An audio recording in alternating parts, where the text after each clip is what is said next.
నమస్తే అన్న, అందరికీ నమస్కారం. కువైట్లోని ప్రవాస డ్రైవర్ అన్నలకు కువైట్ అధికారులు ట్రాఫిక్ డిపార్ట్మెంట్ హెచ్చరిక జారీ చేసింది. వివరాల్లోకి వెళితే కువైట్ రహదారులపైన వేగ పరిమితిని ఉల్లంఘించే వాహనదారులను సహించబోమని, నిబంధనలు ఉల్లంఘించిన వారిపైన కఠినమైన చర్యలు తీసుకుంటామని చెప్పి మినిస్ట్రీ ఆఫ్ ఇంటీరియర్ ప్రకటించింది.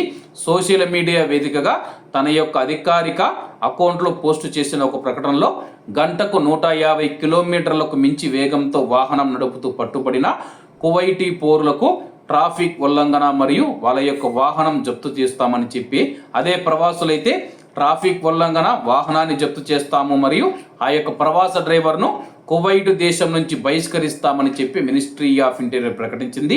అలాగే గంటకు 170 కిలోమీటర్ల వేగాన్ని మించిన వారికి ట్రాఫిక్ ఉల్లంఘన, వాహన జప్తు మరియు కువైటీల విషయంలో వాహనాన్ని తాత్కాలికంగా స్వాధీనం చేసుకోవడం వంటివి ఎదురవుతాయి.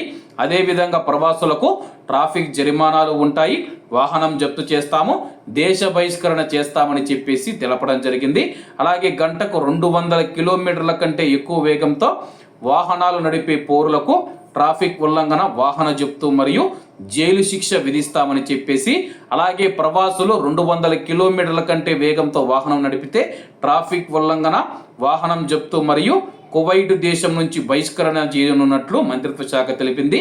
రహదారి భద్రతను మెరుగుపరచడం, నిర్లక్ష్యపు డ్రైవింగ్ వల్ల జరిగే తీవ్రమైన రోడ్డు ప్రమాదాలను తగ్గించడం ఈ నిర్ణయం యొక్క లక్ష్యమని చెప్పేసి మినిస్ట్రీ ఆఫ్ ఇంటీరియర్ తెలిపింది. కాబట్టి కువైట్లో ఉన్న మన భారతీయులు ఎవరైతే ఉన్నారో మినిమం స్పీడ్ 120 లోపలైతే వెళ్ళండి. అంతకు ముంచి మీరు వెళితే కానీ ఇబ్బందుల్లో పడే అవకాశం ఉంది. అలాగే మీరు ఏ రోడ్డుకు వెళితే ఆ యొక్క రోడ్లో స్పీడ్ లిమిట్ అనేది బోర్డుల మీద ఉంటుంది కాబట్టి ట్రాఫిక్ రూల్స్ను ఖచ్చితంగా పాటించండి. ఒకవేళ ట్రాఫిక్ రూల్స్ను అతిక్రమిస్తే కానీ కువైట్ దేశం నుంచి డ్రైవర్లు అయితే దేశ బహిష్కరణకు గురవుతారు. కాబట్టి అందరూ బాగుండాలి, అందులో మనం ఉండాలి. అందరికీ నమస్తే అన్న, జై హింద్.